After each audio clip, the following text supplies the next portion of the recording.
ഇതുമായിട്ട് റിലേറ്റ് ചെയ്ത മറ്റൊരു ചോദ്യമാണ്. അതായത് ഓഷോ തന്നെ പറഞ്ഞിട്ടുണ്ട്, എൻലൈറ്റൻമെൻറ്റ് അദ്ദേഹത്തിന് സംഭവിച്ചത് it is something like a lightning, ഒരു മിന്നൽ പിണർ പോലെയാണ്. അതോടൊപ്പം തന്നെ എൻലൈറ്റൻഡ് ആയിക്കഴിഞ്ഞാൽ it is vast as a continent, ഒരു കോണ്ടിനെൻറ്റ് വിശാലമാണെന്നാണ്.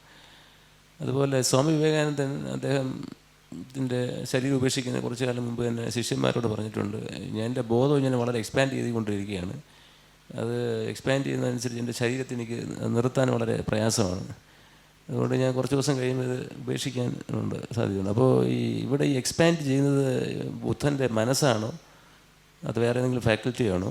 ഈ മനസ്സ് ഒരു പരിധിക്കപ്പുറം എക്സ്പാൻഡ് ചെയ്താൽ ശരീരത്തിൽ നിർത്താൻ അസാധ്യമാണോ? ഇതാണ് ചോദ്യം. നല്ല ചോദ്യമാണ്. നമ്മളിപ്പോൾ പറഞ്ഞു നിർത്തിയതിൽ തന്നെ ബാക്കി തുടരാവുന്നതാണ്. ശരീരത്തിനനുസരിച്ച് മനസ്സിനെ പാകപ്പെടുത്തിക്കൊണ്ടിരിക്കുന്ന അഹങ്കാരമാണ്. അഹങ്കാരം ശരീരവുമായിട്ട് ശരീരപ്രതിബദ്ധതയുള്ള ഒരു ഘടകമാണ് മനസ്സിനെ മൊത്തത്തിലുള്ള സൃഷ്ടിയെ സംബന്ധിച്ചിടത്തോളം. ഞാൻ എന്ന് പറയുന്ന ഒരു വ്യക്തിത്വവുമായി ബന്ധപ്പെട്ട് എന്തൊക്കെ ചെയ്യാം, എന്തൊക്കെ ചെയ്തുകൂടാ എന്നൊക്കെ തീരുമാനിച്ചുകൊണ്ടിരിക്കുന്ന അഹങ്കാരമാണ്. അപ്പോൾ ആ അഹങ്കാരമാണ് ശരീരമായിട്ട് ബന്ധപ്പെട്ട പരിമിതമായിരിക്കുന്ന കാര്യങ്ങളെക്കുറിച്ചുള്ള തീരുമാനമെടുത്ത് മനസ്സിനെ കൊണ്ട് പ്രേരിപ്പിച്ച് അത് ചെയ്യിക്കുകയോ ചെയ്യിക്കാതിരിക്കുകയോ ചെയ്യുന്നത്, ഒന്നിലോട്ട് പെടുകയോ ഒന്നിലോട്ട് പെടാതിരിക്കുകയോ ചെയ്യുന്നത്. ഇത് തീർച്ചയായിട്ടും മനസ്സിൻ്റെ വ്യാപ്തി കൂടി വരുന്ന അവസരത്തിൽ, അതായത് പരിമിതമായിരിക്കുന്ന ശരീരത്തിൽ നിന്ന് മനസ്സ് കുറച്ചുകൂടി വ്യാപൃതമായി ചുറ്റിലുള്ള ലോകത്തേക്ക് ഒരു ഏകത അനുഭവിച്ചുകൊണ്ട് സഞ്ചരിക്കുകയാണെങ്കിൽ എന്ന് പറഞ്ഞാൽ, നമ്മുടെ ശരീരത്തിൽ പരിമിതമായിരിക്കുന്ന ഒരവസ്ഥയിൽ നിന്ന് വ്യത്യസ്തമായിട്ട് അപരൻ്റെ ദുഃഖങ്ങൾ, അപരൻ്റെ സുഖങ്ങൾ, അപരൻ്റെ മനോവ്യാപാരങ്ങൾ ഇതെല്ലാം അറിഞ്ഞു തുടങ്ങാൻ പറ്റുന്നൊരവസ്ഥയിലേക്കാണ് ഒരു ബോധപ്രാപ്തൻ പോകുന്നത്. അങ്ങനെ വരുമ്പോൾ ഈ അഹങ്കാരത്തിൻ്റെ പ്രവർത്തനം വളരെ പരിമിതമായി മാറും, നിയന്ത്രിതമായി മാറും. അഹങ്കാരത്തിന് അധികം ഇടപെടാൻ പറ്റില്ല. പക്ഷേ അഹങ്കാരം ആവശ്യമില്ലേ? ഞാൻ നേരത്തെ ചോദിച്ച പോലെ ബുദ്ധന് ആഹാരം കഴിക്കേണ്ടി വരില്ലേ? അല്ലേ? അപ്പോൾ അതുകൊണ്ട് അഹങ്കാരം ആവശ്യമില്ലാതിരിക്കില്ല. അപ്പോൾ ഒരു ഫങ്ഷണൽ ഈഗോ, നമ്മുടെ ഫങ്ഷണൽ മൈൻഡിൻ്റെ കാര്യം പറഞ്ഞാൽ ഒരു ഫങ്ഷണൽ ഈഗോയുടെ നിർവാഹകരമായിരിക്കുന്ന അഹങ്കാരം ഒരു വ്യക്തിയിൽ ബോധപ്രാപ്തിയോടുകൂടി ഉണ്ടായേ പറ്റുകയുള്ളൂ. പക്ഷേ അതിന് അതിൻ്റേതായ പരിമിതികളുണ്ട്. അതുകൊണ്ട് തന്നെ വ്യാപൃതമായിരിക്കുന്ന ഒരു മാനസികാവസ്ഥ, ഒരു കോസ്മിക് മൈൻഡിൻ്റെ ഒരു ഘടകം പോലെ നമ്മുടെ മനസ്സ് പ്രവർത്തിച്ചു തുടങ്ങുമ്പോൾ, എല്ലാം നമ്മളാണെന്ന് ബോധ്യപ്പെടുകയും നമ്മളെല്ലാത്തിലും ഉണ്ടെന്ന് ബോധ്യപ്പെടുകയും ചെയ്യുമ്പോൾ ഓരോ കാര്യങ്ങളിലും നമ്മുടെ ഇടപെടൽ ഉണ്ടായിക്കൊണ്ടിരിക്കണം. നമ്മളതിൻ്റെ അനുഭവങ്ങളിൽ കൂടി പങ്കുവച്ചുകൊണ്ടിരിക്കണം. അങ്ങനെ ഇരിക്കുന്ന അവസ്ഥ എന്ന് പറയുന്നത് തുടക്കത്തിൽ വളരെ ഭയാനകമാണ്. ഒരു ബോധപ്രാപ്തിയുടെ ഘട്ടം എന്ന് പറയുന്നതിൻ്റെ ആദ്യ ഘട്ടം എന്ന് പറയുന്നത് ഇത്തരത്തിലുള്ള ഈ പറഞ്ഞ തുറക്കലിൻ്റെ ഓപ്പണിംഗ് ടു വാസ്റ്റ്നെസ് എന്ന് പറയുന്നൊരവസ്ഥയാണ്. അത് വളരെ ഭയാനകമായിരിക്കുന്നൊരവസ്ഥയാണ്. ഭയാനകമായ അവസ്ഥ എന്ന് പറഞ്ഞാൽ ഒട്ടും നമുക്ക് സ്വസ്ഥത ഇല്ലാതാകുന്നു എന്ന് നമുക്ക് തോന്നുന്നത്, അല്ലെങ്കിൽ വളരെ വലിയൊരു മാനസികമായിരിക്കുന്ന സ്ഫോടനം നമ്മൾ സംഭവിക്കുന്നു എന്നൊക്കെ നമുക്ക് തോന്നാവുന്ന രീതിയിലുള്ള ഓരോ തുറവി ആണ് അവിടെ സംഭവിക്കുന്നത്. അത്തരത്തിലൊരു സാഹചര്യത്തിൽ എല്ലാം അനുഭവിച്ചു തുടങ്ങുന്നു. ഇപ്പോൾ ശ്രീരാമകൃഷ്ണ പരമഹംസർ നരേന്ദ്രനെ തൊടുന്ന സമയത്ത് അദ്ദേഹം കൽക്കട്ടയിലെ എല്ലാ തെരുവീഥികളും എല്ലാം കൂടെ കണ്ടു തുടങ്ങി എന്നാണ് പറയുന്നത്. അദ്ദേഹം എല്ലാം കണ്ടു തുടങ്ങി. അപ്പോൾ അങ്ങനെ കണ്ടു തുടങ്ങിയപ്പോൾ അദ്ദേഹം വിളിച്ചു പറഞ്ഞു, എനിക്ക് അച്ഛനും അമ്മയുണ്ട്, എന്നെ വിടണം എന്ന് പറഞ്ഞ് നിലവിളിച്ചു എന്നാണ് പറയുന്നത്. അങ്ങനെ അപ്പോൾ അദ്ദേഹം തൽക്കാലം ഇത് മതി എന്ന് പറഞ്ഞ് രാമകൃഷ്ണദേവൻ കൈയെടുക്കുകയാണ് ഉണ്ടായത്. ഇതൊരു അനുഭവത്തിൻ്റെ തുടക്കമാണ്. ഈ അനുഭവത്തിൻ്റെ തുടക്കത്തിൽ അദ്ദേഹം ഈ പറഞ്ഞ ഒരു ഭ്രമാത്മകമായിരിക്കുന്ന ഒരു ദർശനത്തിലൂടെ അദ്ദേഹം കടന്നുപോയി എന്ന് മനസ്സിലാക്കണം. അപ്പോൾ ഇതാണ് ഒരു ബോധപ്രാപ്തിൻ്റെ നിത്യമായിരിക്കുന്ന അവസ്ഥ. അതിൽ ഭ്രമം ഇല്ലാതാവുന്നു, കാലക്രമേണ ഭ്രമം ഇല്ലാതാവുന്നു. തലച്ചോറിനുള്ള പ്രത്യേകത എന്താണെന്ന് വെച്ച് കഴിഞ്ഞാൽ, എന്ത് അനുഭവങ്ങളും അത് അനുഭവിച്ച് തുടങ്ങുമ്പോൾ അത് വളരെ പർവ്വതീകരിച്ച് കാണുകയും ക്രമേണ അതുമായിട്ട് ചേരുകയും ചെയ്യും എല്ലാ കാര്യങ്ങളും. ഇപ്പോൾ നമുക്കൊരു പെയിൻ വന്നു കഴിഞ്ഞാൽ, പെയിൻ തുടക്കത്തിൽ ഭയങ്കര പെയിനായിരിക്കും, പിന്നെ ആ പെയിനുമായിട്ട് നമ്മൾ പതുക്കെ അഡ്ജസ്റ്റ് ചെയ്ത് തുടങ്ങും. അപ്പോൾ ബോഡിയുടെ സ്വഭാവമാണ്. എന്തെങ്കിലും ലഹരി പദാർത്ഥങ്ങളായിരുന്നാലും അതെ, ലഹരി പദാർത്ഥം തുടങ്ങുമ്പം അതിന് ഉള്ള ആ ഒരു പദാർത്ഥത്തിൻ്റെ ഒരു യൂണിറ്റ് തരാവുന്നതിനേക്കാളിലും കുറവായിരിക്കും പിന്നെ അത് അനുഭവിച്ചു തുടങ്ങുന്നത്. അങ്ങനെ ഓരോ കാര്യമുണ്ട്. അതുപോലെ തന്നെ ഈ ഈ തുടക്കത്തിലുള്ള ഭ്രമാത്മകത നഷ്ടപ്പെട്ട് അത് ഭ്രമാത്മകതയല്ലാതെ ഒരു സാധാരണ അവസ്ഥയായിട്ടങ്ങ് മാറും. പിന്നീട് നമ്മളെ ശരീരത്തിൽ നിലനിർത്തുക എന്നുള്ളത് ആവശ്യമായിട്ട് വരും. അവിടെയാണ് സാറിൻ്റെ ക്വസ്റ്റ്യൻ തുടങ്ങുന്നത്. ശരീരത്തിൽ നിൽക്കാൻ പറ്റാത്ത രീതിയിൽ ശരീരത്തിൽ നിന്ന് പുറത്തു പോയിക്കൊണ്ടിരിക്കും. ഞാനിത് മുമ്പ് പറഞ്ഞിട്ടുള്ളതാണ്, സാറ് ശ്രദ്ധിച്ചിട്ടുണ്ടോയെന്ന് എനിക്കറിഞ്ഞൂടാ. അതായത് ഈ ദേഹബോധത്തെ നിരോധിച്ചുകൊണ്ട് ദേഹമല്ല നീ ദേഹിയാണ് എന്ന് പഠിപ്പിച്ചുകൊണ്ടിരിക്കുകയാണല്ലോ വേദാന്തികൾ ചെയ്യുന്നത്. ഒരു ബോധപ്രാപ്തിൻ്റെ അവസ്ഥ നേരെ തിരിച്ചാണ്. ഞാൻ ഈ ദേഹത്തിലാണെന്ന് പരിമിതനായിക്കൊണ്ടിരിക്കുകയാണ്. അല്ലാതെ അങ്ങനെ ഒരു വ്യക്തിക്ക് നിലനിൽക്കാൻ പോലും സാധ്യമല്ല. എന്ന് പറഞ്ഞ് നമ്മളിപ്പോൾ ദേഹിയല്ല, നമ്മൾ ദേഹം തന്നെയാണെന്ന് പറഞ്ഞിരുന്നാൽ പറ്റൂല. അത് വേറെ കാര്യം. പക്ഷേ ഈ ഇതിൽ കൂടെ അവിടെ പോയിട്ട് തിരിച്ചു വരാനേ പറ്റുള്ളൂ, അല്ലാതെ ഇത് പറ്റില്ല. അപ്പോൾ അത്തരത്തിൽ ശരീരത്തിനകത്തിരുന്നു കൊണ്ട് ഞാൻ ശരീരത്തിൽ പരിമിതനാണ് എന്നുള്ള ബോധം അനുനിമിഷം നമ്മളിലേക്ക് പ്രോംപ്റ്റ് ചെയ്തുകൊണ്ടിരിക്കുകയും ഞാൻ ശരീരമാണെന്നുള്ള ബോധത്തിലേക്ക് നിലനിർത്തുകയും ഞാൻ ഇതിനകത്തിരിക്കുകയാണ് എന്നുള്ള ബോധത്തിൽ ഇരിക്കുകയും ചെയ്യുന്നതിനെയാണ് മൈൻഡ്ഫുൾനെസ് എന്ന് വിളിക്കുന്നത്. അത് ജാഗരൂകമായിരിക്കുന്നൊരവസ്ഥയാണ്. കാരണം ശരീരമില്ലാതെ നിലനിൽക്കാൻ വലിയ പാട് തന്നെയാണ്. അപ്പോൾ ശരീരം പലതരത്തിലുള്ള അവസ്ഥകൾ, പലതരത്തിലുള്ള കർമ്മബാധ്യതകൾ പലയിടത്തു നിന്ന് വലിച്ചു കയറ്റിക്കൊണ്ടിരിക്കുകയുമാണ്. അവയെല്ലാം ശരീരത്തിൽ പലവിധത്തിലുള്ള രോഗങ്ങളായിട്ടോ വേദനകളായിട്ടോ അസ്വസ്ഥതകളായിട്ടോ മാനിഫെസ്റ്റ് ചെയ്തുകൊണ്ടിരിക്കുകയുമാണ്. അതിനൊക്കെ പുറമെയാണ് ഇത്തരത്തിലുള്ള മറ്റ് സ്ഥലങ്ങളിൽ നിന്നുള്ള മറ്റ് സംഭവങ്ങളിൽ നിന്നുള്ള ദുഃഖങ്ങൾ, സുഖാനുഭവങ്ങളെല്ലാം. നിസ്സാരമായിട്ട് ഒരു പൂച്ച ഇപ്പോൾ ആ ട്രിപ്പോളിന് അടിയിൽ കൂടെ പോകുമ്പോൾ അതിനുണ്ടാകുന്നൊരു ഭയം എന്ന് പറയുന്നത് പോലും ഒരു ബുദ്ധൻ ഷെയർ ചെയ്യേണ്ടതായിട്ടുണ്ട്. അതിൽ നിന്ന് അയാൾ രക്ഷപ്പെടുന്നില്ല.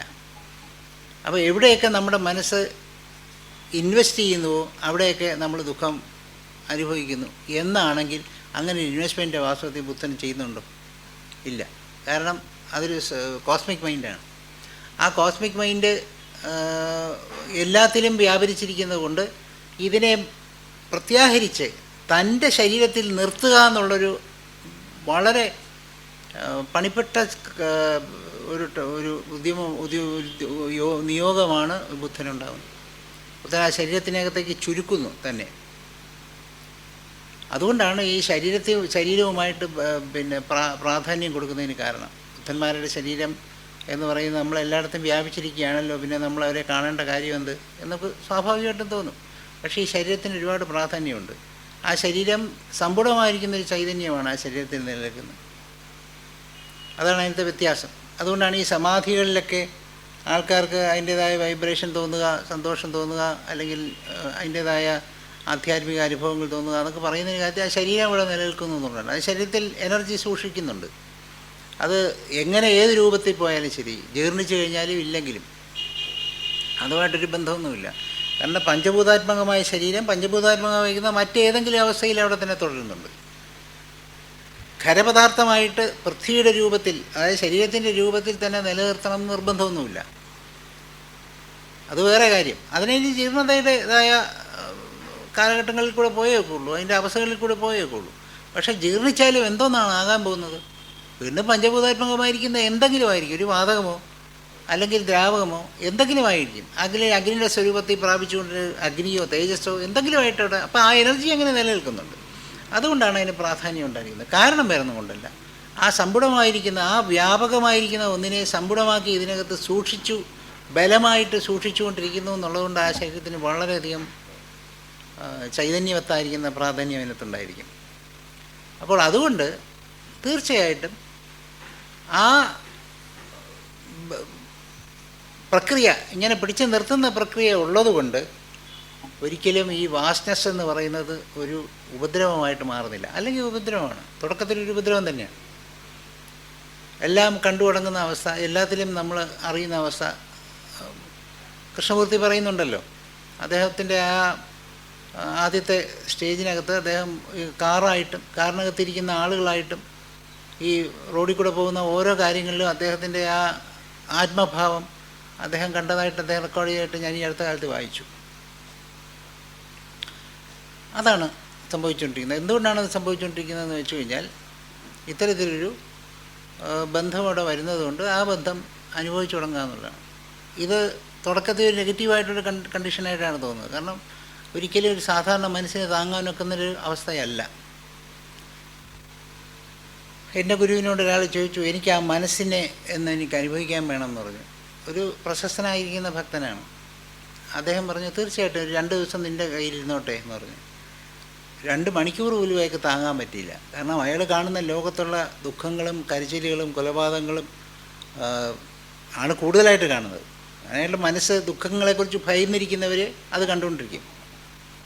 അപ്പോൾ സാറ് ചോദിക്കാം, ഇത് മാത്രമേ ഉള്ളൂ അനുഭവങ്ങളല്ല. അനുഭവങ്ങളത് മാത്രമല്ല, എല്ലാ അനുഭവങ്ങളും ഉണ്ട്.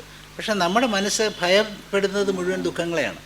അതുകൊണ്ട് ദുഃഖങ്ങളെ ഭയന്നുകൊണ്ടിരിക്കുന്നതുകൊണ്ട് ആ ദുഃഖങ്ങളായിരിക്കും നമ്മൾ കൂടുതൽ റിസീവ് ചെയ്യുന്നത്. ഒരു ബുദ്ധനെ സംബന്ധിച്ചിടത്തോളം ദുഃഖത്തെ അല്ല ഭയക്കുന്നത്, ദുഃഖത്തെ ഭയക്കുന്നില്ല എന്നുള്ളതുകൊണ്ട് സന്തുലിതമായിരിക്കുന്നൊരവസ്ഥയിൽ കൂടെ ആയിരിക്കും കടന്നു പോകുന്നത്. അയാൾ വാസ്തവത്തിൽ 2 മണിക്കൂർ കഴിഞ്ഞപ്പോൾ അയാൾ വന്ന് പറഞ്ഞു എന്നാണ് പറയുന്നത്, അങ്ങ് തിരിച്ചെടുത്തോളാം, കാരണം എനിക്കിത് താങ്ങാൻ പറ്റുന്നില്ല. കാരണം ലോകത്തുള്ള സകല ദുഷ്ടതകളും കുടിലതകളും ഉപദ്രവങ്ങളും അവസ്ഥകളും ദുഃഖങ്ങളും നിലവിളികളും കരച്ചിലുകളുമാണ് കണ്ടുകൊണ്ടിരിക്കുന്നത്. കാണാതിരിക്കാൻ പറ്റില്ല. ഒരു മൊണ്ടാഷ് പോലെ ഇങ്ങനെ വന്നുകൊണ്ടിരിക്കുകയാണ്. ഉദാഹരണത്തിന് ഇത് പ്രാക്ടിക്കലായിട്ട് ചിലർ അനുഭവിക്കാറുണ്ട്. ഭൂട്ടാനിലോ ബർമയിലോ ഒക്കെ ഉള്ള ചില മൊണാസ്ട്രികളിൽ ചില വിപാസന മെഡിറ്റേഷൻ പോലുള്ള കാര്യങ്ങളൊക്കെ പഠിപ്പിച്ചു കൊടുക്കുന്ന മൊണാസ്ട്രികളുണ്ട്. അപ്പോൾ ഇപ്പോൾ ഇന്ത്യക്കാരെ അധികം പ്രവേശിപ്പിക്കാറില്ല, അവർക്ക് വിശ്വാസമില്ല, അതുകൊണ്ട് പ്രവേശിപ്പിക്കാറില്ല. അങ്ങനെയുള്ള സ്ഥലങ്ങളിൽ ഗുരുക്കന്മാർ ചില പ്രത്യേക നിർദ്ദേശങ്ങൾ കൊടുത്ത് ധ്യാനിക്കാൻ വേണ്ടി ശിഷ്യന്മാരെ നിയോഗിക്കാറുണ്ട്. അവർ ഒറ്റയ്ക്ക് പോയി ധ്യാനിച്ചു വേണം. ധ്യാനിച്ച് കുറച്ച് കഴിയുമ്പോൾ അവർക്ക്, ഞാനിത് മുമ്പ് സൂചിപ്പിച്ചിട്ടുള്ള കാര്യമാണ്, ഈ പല ഭ്രമാത്മകമായിരിക്കുന്ന കാഴ്ചകളും അവർക്ക് പരിചയമുണ്ടെന്ന് മനസ്സിലാവുന്ന കാഴ്ചകൾ, കഴിഞ്ഞ ശരീരങ്ങളിൽ ഉണ്ടായിരുന്നപ്പോൾ ഉള്ള കാഴ്ചകളും വരാനിരിക്കുന്ന കാഴ്ചകളും എല്ലാം ഒരു മൊണ്ടാഷ് പോലെ ഇങ്ങനെ മനസ്സിനകത്ത് മാറി മാറി മാറി രൂപങ്ങൾ വന്നുകൊണ്ടിരിക്കുകയും അവസാനം നിർത്തിയില്ലാതെ തല ഭിത്തിയിൽ കൊണ്ട് അടിക്കാൻ തോന്നുന്ന രീതിയിലുള്ള ഭ്രമാത്മകത അതിനകത്തുണ്ടായിട്ട് എൻ്റെ ഒരു സുഹൃത്തായിരുന്ന ഒരു സൈക്കോളജിസ്റ്റ് എഴുതിയിട്ടുണ്ട്. അവരിപ്പം ജീവിച്ചിരിപ്പില്ല. അവരുടെ ജന്മം പണ്ട് ടിബറ്റിലായിരുന്നു എന്ന് അവർ വിശ്വസിക്കുന്നു. അവർ അമേരിക്കയിലാണ്, ഇംഗ്ലീഷ് ബോൺ അമേരിക്കനാണ്. അപ്പോൾ അവരുടെ അനുഭവത്തിൽ എന്തായിരുന്നു, ഈ അനുഭവം എന്ന് പറയുന്നതിൽ മുന്നോട്ട് പോകാൻ പോലും പറ്റാത്ത രീതിയിലുള്ള ഭ്രമാത്മകതയാണ് അവർ അനുഭവിച്ചിട്ടുള്ളത്. അപ്പോൾ ഈ ഭ്രമാത്മകത എങ്ങനെ അനുഭവിക്കാൻ പറ്റുന്നു എന്ന് ചോദിച്ചു കഴിഞ്ഞാൽ അത് കർമ്മമാണ്. വീണ്ടും കർമ്മത്തിൽ തന്നെ തിരിച്ചു വന്നു. കർമ്മത്തിൻ്റെ ശുദ്ധി ഇല്ലാതിരിക്കുന്നിടത്തോളം കാലം ഈ ഭ്രമാത്മകത 100 മടങ്ങ് ഭ്രമാത്മകത തന്നെയായിരിക്കും. എന്ന് വെച്ചാൽ സാറ് ജൈൻ വീലിൽ സാറിൻ്റെ മകനുമായിട്ട് കയറുമ്പോൾ സാറും മകനും ഒരേ രീതിയിലാണോ അത് ആസ്വദിക്കുന്നത്? അല്ലല്ലോ. എന്തുകൊണ്ടാണ്? സാറ് ആസ്വദിക്കുന്നത് ഒരുപക്ഷെ ഭയത്തോടുകൂടിയായിരിക്കും. മകനെ സംബന്ധിച്ചിടത്തോളം കുറച്ച് ആസ്വാദ്യത അതിനകത്തുണ്ടായിരിക്കും, ഈ അഡ്വഞ്ചറിനകത്ത്. ഇതാണ് വ്യത്യാസം. ഒരേ അനുഭവം ഒരു ബുദ്ധൻ തന്നെ അവൻ്റെ കർമ്മം അനുസരിച്ചാണ് അനുഭവിച്ചുകൊണ്ടിരിക്കുന്നത്. ഒരു ബുദ്ധന് ആ കർമാനുഭവത്തിൻ്റെ തീവ്രത കൊണ്ട്, തീഷ്ണത കൊണ്ട് ചിലപ്പോൾ ഇത് അനുഭവിക്കുന്നത് ഭ്രമമായിട്ട് തന്നെയായിരിക്കും. ഭയങ്കരമായിട്ടുള്ള ഭയം ഉണ്ടാക്കിയെന്നിരിക്കാം. ചിലർ വളരെ നിസ്സാരമായിട്ട് അതിൽ കൂടെ കടന്നു. അത് വ്യത്യാസമില്ല. കർമ്മം എല്ലാ രീതിയിലും ബുദ്ധന്മാരെ ബാധിക്കുന്നു എന്ന് മറന്നു പോകരുത്. അതാരെയും വെറുതെ വിടുന്നില്ല, ഒരു കുഞ്ഞിനെയും ഭൂമിയിൽ വെറുതെ വിടുന്നില്ല. അതിനെ ഇഷ്ടപ്പെട്ടാലും ശരി, ഇഷ്ടപ്പെട്ടില്ലെങ്കിലും ശരി, സമ്മതിച്ചാലും ശരി, സമ്മതിച്ചില്ലെങ്കിലും ശരി, അത് നിത്യസത്യമായി നൽകും. അപ്പം അതുകൊണ്ട് അത് അനുഭവിച്ചുകൊണ്ടിരിക്കുന്നത് കൊണ്ട് തന്നെ മനസ്സ് ശരീരത്തിനകത്തേക്ക് പിടിച്ചു നിർത്തേണ്ട അവസ്ഥ എപ്പോഴും ബുദ്ധന്മാർക്ക് വരാറുണ്ട്. അത് പരിമിതമായി പിടിച്ചു നിർത്തിക്കൊണ്ടിരിക്കുന്നതാണ്. അങ്ങനെ പിടിച്ചു നിർത്തിക്കൊണ്ടിരിക്കുന്നത് കൊണ്ട് മാത്രമാണ് അവർ ഈ പറഞ്ഞ പോലെ വ്യാപൃതമായിരിക്കുന്ന അനുഭവങ്ങളിലേക്ക് പോകുക, യൂണിവേഴ്സൽ എക്സ്പീരിയൻസസിലേക്ക് പോകുന്നതിനെ ചുരുക്കിക്കൊണ്ട് അവർ പരിമിതമായിട്ടിരിക്കുന്നത്. അല്ലെങ്കിൽ ഉള്ള കുഴപ്പം എന്താണെന്ന് ചോദിച്ചു കഴിഞ്ഞാൽ, വ്യക്തിപരമായിട്ട് ഒരാൾ സംസാരിക്കാൻ വരുമെന്ന് വിചാരിച്ചോളുക. ആ സംസാരിക്കാൻ വരുമ്പോഴത്തേക്കും അയാളുടെ ചോദ്യത്തിനോ അയാളുടെ പ്രശ്നത്തിനോ ഇടപെടുന്നതിന് പകരം 1000 കാര്യങ്ങളായിരിക്കും കണ്ടുകൊണ്ടിരിക്കുന്നത്. അത് ശ്രദ്ധിക്കാൻ പറ്റണമെന്നില്ല, മാറിപ്പോവും, എല്ലാം കൂടെ കൺഫ്യൂസ്ഡ് ആകുന്നൊരു സ്റ്റേജ് ഉണ്ടാകാം. ഇങ്ങനെയൊക്കെ പലതരത്തിലുള്ള വ്യത്യാസങ്ങളുണ്ടാകും. അത് ശരീരത്തിനകത്തിരിക്കുന്ന അഹങ്കാരത്തെ മൂർച്ചപ്പെടുത്തി അതിനെയും കൂടി പൂർണ്ണമായി ഒരു ബുദ്ധൻ ഉപയോഗിച്ചുകൊണ്ടിരിക്കുന്നു. അങ്ങനെ ഉപയോഗിച്ച് ഈ ശരീരത്തിനകത്ത് തന്നെ നിലനിർത്തുന്നു. ഇതാണ് അയാളുടെ വ്യത്യാസം.